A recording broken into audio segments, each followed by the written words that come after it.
Dans un contexte de tensions croissantes, la campagne électorale censée être un moment de débat d'idées est marquée par des violences récurrentes. La tension est à son comble. La campagne électorale, qui devrait être un moment pour exposer son programme politique aux citoyens, est minée par la violence. Les attaques des caravanes, les insultes et les provocations sont devenues monnaie courante. Le terrain politique est désormais une arène des gladiateurs. Compte tenu en fait de l'enjeu ou des enjeux, je pense que c'est tout à fait normal que l'on observe en 21 jours quand même de campagne à travers le pays, des tensions par-ci par-là. Mais heureusement, il n'y a pas de perte en vie humaine à déplorer.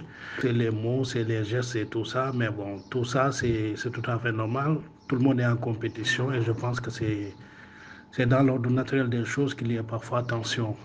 Mais je pense que dimanche, tout le monde ira voter et que voilà, le parti ou les partis qui devront siéger à l'Assemblée nationale le feront dans le calme, en toute transparence. Le président Bassirou Diomaye Faye, élu en mars, dissout l'Assemblée en septembre, provoquant ces législatives anticipées.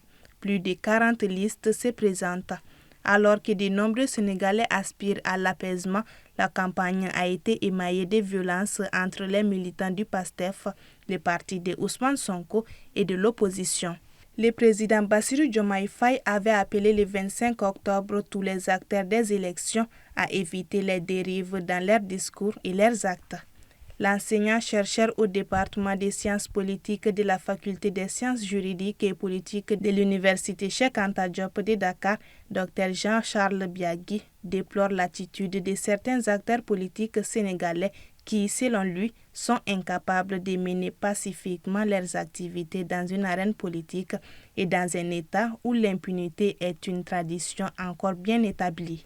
Pour lui, les nombreuses coalitions n'ont pas suffisamment mis l'accent sur les enjeux liés au rôle de l'Assemblée nationale.